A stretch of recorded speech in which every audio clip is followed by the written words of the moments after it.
Cuando quedé embarazada a los 19 años, mis padres no solo se enojaron, me echaron de la casa así nomás, sin preguntas, sin apoyo. Y 6 años después, regresaron queriendo ser abuelos. Pero lo que hicieron cuando les dije que no, cambió todo. Al crecer, nunca tuve voz.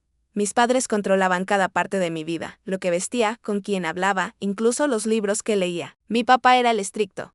Pero mi mamá tampoco nunca me defendía. Así que sí aprendí a quedarme callada. Era la chica que nunca hablaba en clase, nunca hacía ruido. Nunca rompía las reglas. Excepto una vez, solía colarme. Libros, que ellos llamaban malos, eran solo novelas normales.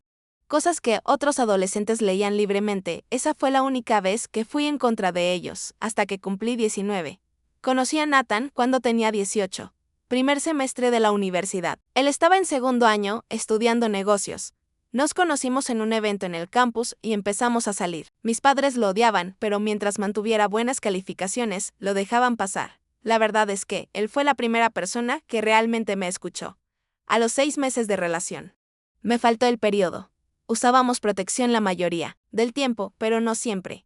Cuando la prueba dio positivo, me quedé sentada en el piso del baño. Congelada y asustada. Tenía 19 años. Todavía vivía con mis padres. Pagaba la universidad con su dinero. Esto no estaba en ningún plan. Le conté primero a Nathan. Nos vimos en una cafetería cerca del campus. Le entregué la prueba envuelta en un pañuelo. La miró por un rato y luego preguntó, ¿qué quieres hacer? No lo sabía. Pensé, en el aborto. Sabía cuán mal reaccionarían mis padres, pero no podía decirlo en voz alta. Nathan me miró y dijo, lo que decidas, estoy contigo. Luego tomó mi mano y dijo, casémonos. Contárselo a mis padres fue lo más difícil que he hecho en mi vida. Esperé hasta la cena del domingo.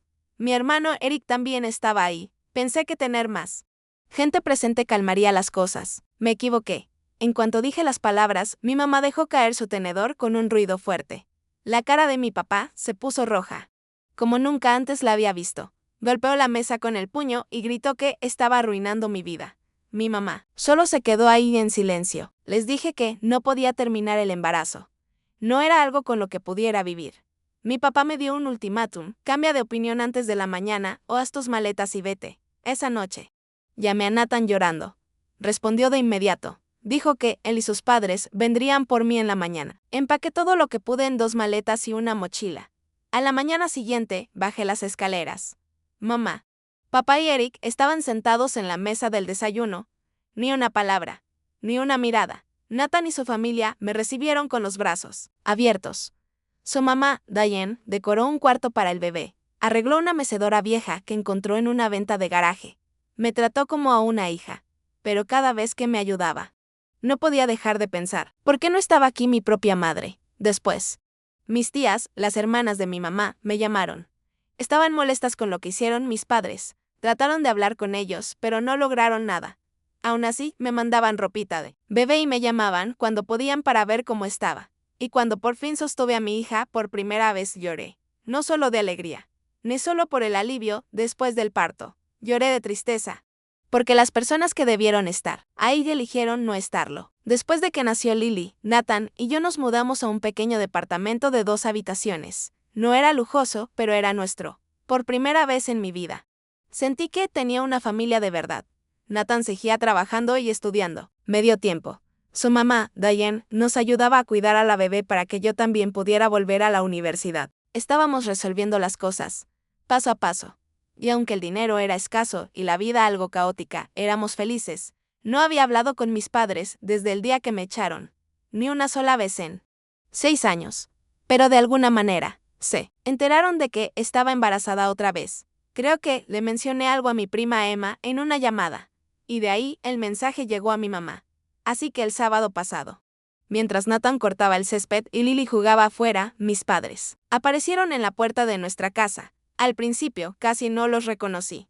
Mi papá se veía más delgado, su cabello ya lleno de canas. Mi mamá parecía mayor. Con líneas de cansancio alrededor de los ojos, se pararon torpemente en el porche. Mi mamá extendió una bolsita de regalo. Dentro había una cobijita hecha a mano y un osito de peluche suave. Dijo que llevaba años haciendo cobijas, imaginando que algún día se las daría a sus nietos, aunque nunca pensó que los conocería. Luego preguntó si podían conocer a Lily. si podían volver a ser parte de nuestras vidas. No pude responder de inmediato, porque 6 años de dolor no desaparecen con una sola disculpa.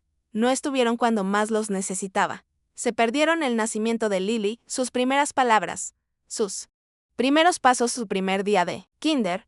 Se perdieron todo, cada momento importante, y ahora querían volver como si nada hubiera pasado. Una parte de mí quiere que Lily, el nuevo bebé, conozcan a sus abuelos. Pero otra parte recuerda cómo me trataron como basura cuando más necesitaba amor. ¿Y si vuelven a desaprobar algo y desaparecen otra vez? ¿Y si tratan diferente a Lily porque no fue parte de su plan perfecto? ¿Y si intentan controlarnos de nuevo? ¿Estoy mal por ser precavida? ¿Debería perdonarlos y abrir la puerta o proteger a mis hijos de personas que ya me lastimaron una vez? Ese día les dije lo que había decidido. Les dije que quería que fueran parte de nuestras vidas, pero no todavía. Primero necesitábamos construir confianza entre adultos. Nada de conocer a Lily aún. Nada de baby showers. Nada de rol de abuelos hasta que yo supiera que estaban ahí de verdad. La cara de mi papá cambió de inmediato. La expresión amable se desvaneció. Volvió esa mirada fría y desaprobadora con la que crecí. Dijo, ya pedimos disculpas. Eso debería bastar. Como si el perdón fuera algo que se puede exigir. Como si no se hubieran alejado de mí cuando más los necesitaba. No habían cambiado. Seguían esperando que obedeciera. Y cualquier cosa menos eso no era aceptable. Cuando regresé a casa, Nathan me estaba esperando.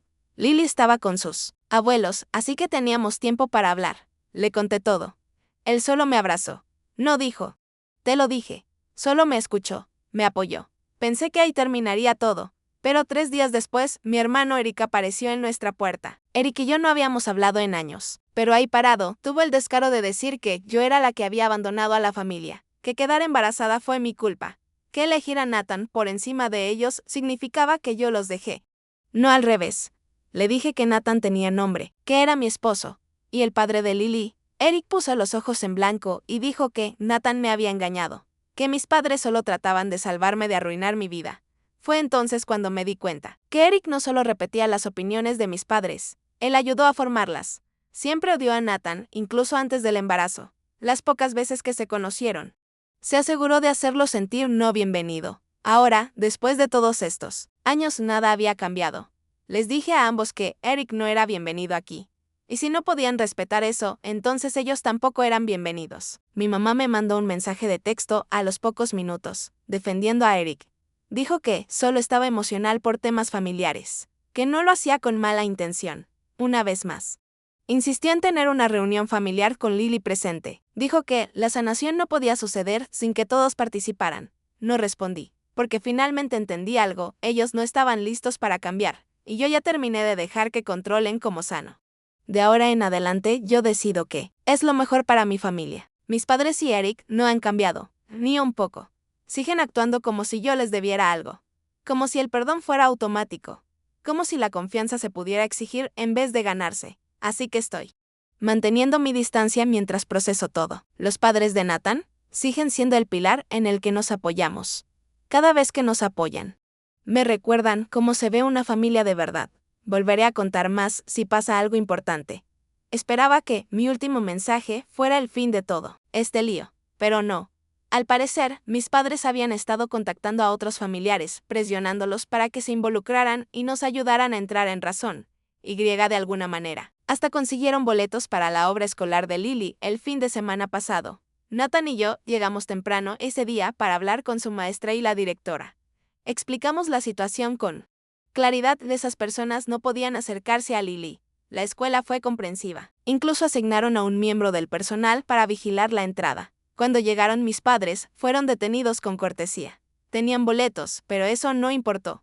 Mi papá empezó a alzar la voz, exigiendo que lo dejaran entrar. La directora tuvo que intervenir y advertirle que se retirara pacíficamente, o enfrentaría consecuencias. Después de eso, mi mamá envió un mensaje grupal a toda la familia. Lo llamó un mensaje de amor. Pero no fue nada de eso. Nos pintó como tercos, egoístas y perdidos. Dijo que les estábamos quitando a su nieta por un malentendido del pasado. Terminó con una súplica pidiendo ayuda al resto de la familia. La mayoría no respondió. Solo mi tía Jenny me llamó en privados, se disculpó por el comportamiento de mi mamá. Dijo que intentó detenerlos antes de que tomaran ese camino, Pero no quisieron escuchar. Los padres de Nathan bloquearon sus números de inmediato. Dejaron claro que siempre estarían de nuestro lado.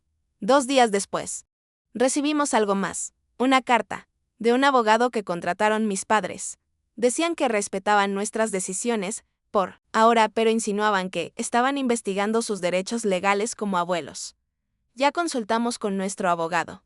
Legalmente, no tenemos nada de qué preocuparnos, pero emocionalmente es agotador, cansado, especialmente ahora que estoy de 5 meses de embarazo. Incluso mi doctora me ha advertido que el estrés podría afectar mi presión arterial. Nathan sugirió que tal vez deberíamos mudarnos a otro vecindario, o incluso a otra ciudad, por la tranquilidad de Lily y por la nuestra también. Por ahora, estamos documentando todo, tratando de mantener la vida lo más normal posible para Lily. Ella sabe que algo no está bien, pero no lo entiende todo. Aún así, tratamos de asegurarnos de que se sienta segura y amada todos los días. Durante 3 días después de enviar la carta legal, hubo silencio. Paz. Luego llegó una respuesta, no directamente de mis padres, sino de su abogado. Alegaban que solo querían ser parte de la vida de Lily, que no tenían malas intenciones. Pero las acciones dicen más que las palabras, porque no mucho después, la maestra de Lily me llamó al trabajo. Estaba alterada. Alguien que decía ser la abuela de Lily había llegado a la escuela para recogerla. Mi mamá había mostrado fotos mías de niña tratando de probar que era pariente de Lily. Afortunadamente, la escuela siguió el protocolo y me llamó de inmediato. Cuando la confrontaron, armó otro escándalo. Tuvieron que llamar a seguridad para escoltarla afuera. Ese fue el punto de quiebre. Nuestro abogado nos aconsejó que solicitáramos órdenes de restricción formales, no solo contra mis padres, sino también contra Eric. El patrón era claro, y estaba empeorando.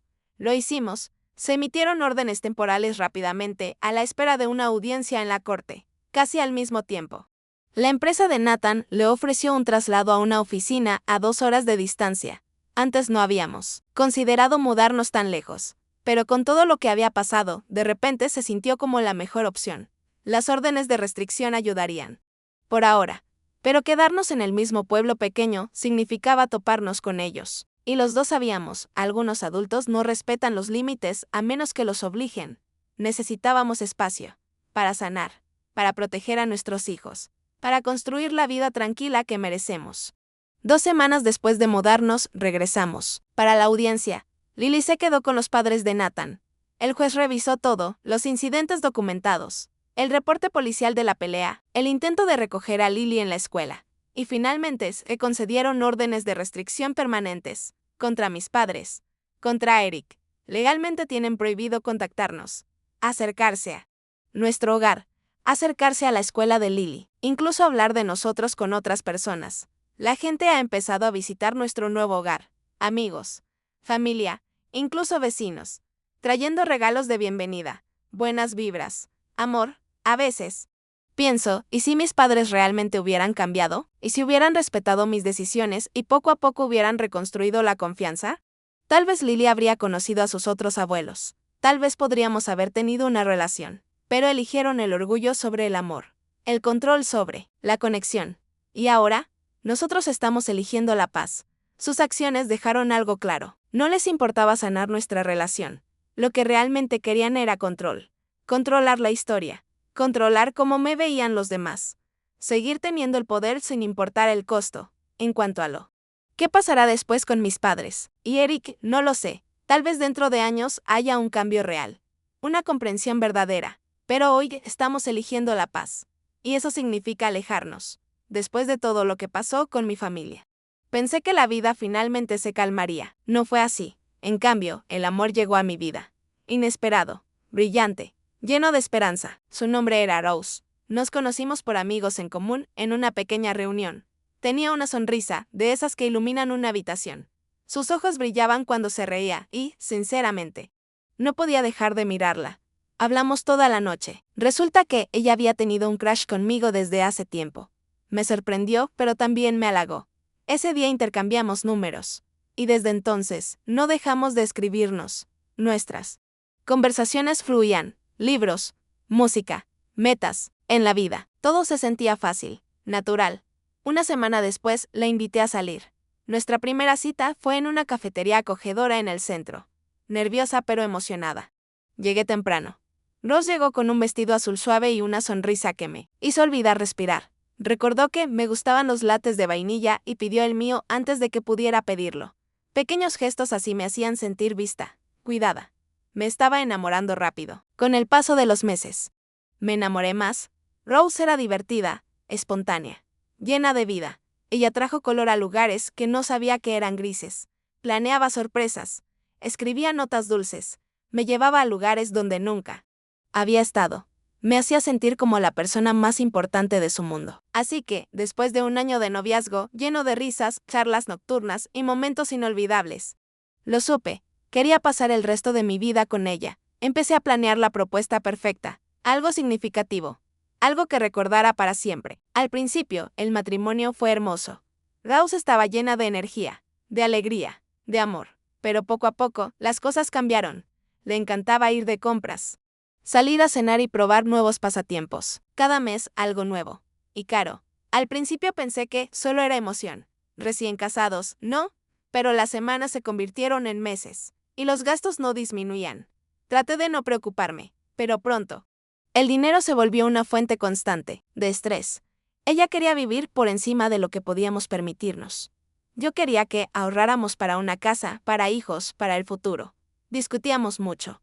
Ella decía que no apoyaba sus sueños. Yo decía que no pensaba en nuestra vida juntos. El calor entre nosotros empezó a desvanecerse, reemplazado por tensión, por resentimiento. Luego surgió otro problema. Rose empezó a faltar al trabajo. Primero dijo que estaba enferma. Después dejó de dar explicaciones. Cuando le preguntaba qué pasaba, evitaba el tema, o me daba la vuelta. ¿No quieres que sea feliz?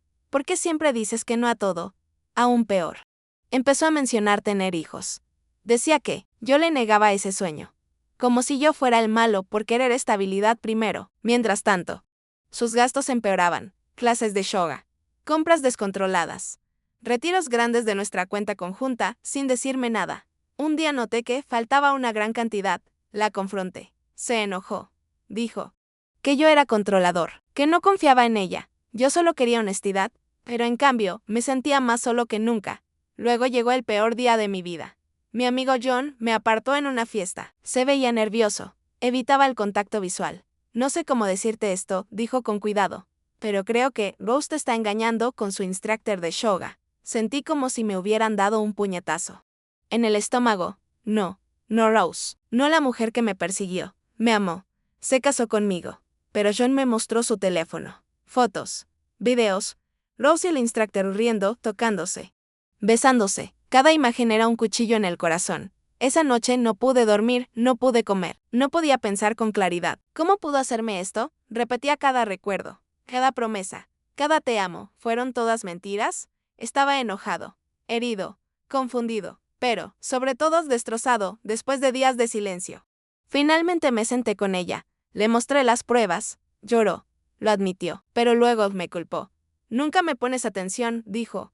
No me dejas ser mamá. Siempre estás trabajando o preocupado por el dinero. Él me hizo sentir deseada. Estaba furioso, traicionado, usado y me sentía un tonto. Todo este tiempo pensé que el problema era yo, que tal vez no era suficiente para ella, pero no. Esto no se trataba de mí, se trataba de sus decisiones, de su falta de respeto, de su negativa a luchar por nosotros. Todas esas noches que me quedaba, tarde en el trabajo, tratando de construirnos un futuro, ella estaba en brazos de otro. Todas esas clases de yoga que pagué, no eran por salud. Era solo otra mentira. Y cuando finalmente vi la verdad, me rompió. No podía comer. No podía dormir. No podía dejar de repetir cada momento en mi cabeza. ¿Algo de eso fue real? Mi amigo John se quedó a mi lado. Contestó cada llamada. Me dejó llorar. Me dejó gritar. Me dejó sentir todo lo que necesitaba sentir. Él y su esposa trajeron comida. Ofrecieron ayuda. Simplemente estuvieron ahí porque sabían que no podía con esto solo. A medida que el impacto se desvanecía, la ira ocupó su lugar. Enojo con Rose por traicionarme. Enojo conmigo mismo por no haberlo visto. Enojo con ese hombre por aprovecharse del matrimonio de alguien más. Quería enfrentarlo, incluso golpearlo, pero sabía que eso no arreglaría nada. Así que, en cambio, convertí el dolor en acción. Empecé a investigar las leyes de divorcio. Reuní cada mensaje, cada foto, cada prueba de lo que ella había hecho. Luego vinieron las llamadas. La familia de Rose, Al principio dijeron que estaba exagerando, que fue solo un error, que debía perdonarla, pero cuando no lo hice, su tono cambió. Los mensajes de voz se convirtieron en amenazas, los textos en advertencias. Me insultaban. Decían que arruiné la vida de su hija. Prometieron hacer la mía miserable. La mamá de Rose incluso se presentó en mi trabajo un día. Hizo un escándalo en el vestíbulo hasta que seguridad tuvo que sacarla. Entonces entendí, no se podía razonar con ellos. Ya habían elegido un bando que no era el mío. Contraté a una abogada. Su nombre era Sarah, una mujer fuerte, directa, que escuchó atentamente mi historia. Cuando le mostré las pruebas, dijo que teníamos un caso sólido. Iniciamos el proceso de divorcio. También me aconsejó documentar todo, los mensajes de acoso, las amenazas, por si después necesitábamos una orden de restricción. Me ayudó a proteger mis finanzas, cuentas separadas, congelar bienes compartidos, asegurarme de no quedarme con las manos vacías. Con el paso de las semanas, empecé a sanar. Me enfoqué en el trabajo. Recibí elogios de mi jefe. Me sentí orgulloso otra vez. Probé nuevos pasatiempos. Empecé a ir al gimnasio. Incluso me inscribí en una clase de cocina que siempre había querido tomar. Poco a poco, me encontré de nuevo. Un día, entré a la casa que acababa de comprar. Se suponía que sería nuestra, de Rose y mía. Pero ahora era solo mía. Y, al estar ahí, sentí algo inesperado. Paz. Sí, mi vida había cambiado para siempre. Pero yo también. Y tal vez eso estaba bien. Entonces, de la nada, Rose me llamó. Lloró por teléfono. Dijo que me extrañaba, que lo sentía, que cometió un error. La escuché. Luego le dije la verdad.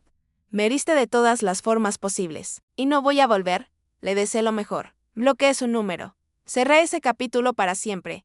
Mientras me siento aquí hoy, escribiendo esta actualización desde mi nuevo hogar, me siento tranquilo. El último año fue un infierno, pero lo superé. Me defendí, puse límites, protegí mi paz, y estoy orgulloso de en quien me he convertido. A todos los que me apoyaron en este proceso, gracias. Sus palabras significaron más de lo que puedo decir. Este camino me enseñó que el amor no se trata solo de pasión, se trata de respeto, confianza y límites. Y si alguien los cruza, está bien alejarse. Brindemos por nuevos comienzos, por versiones más fuertes de nosotros mismos, y por mañanas más brillantes. Si esta historia te conmovió, dale like y suscríbete para más historias reales que te harán sentir menos solo.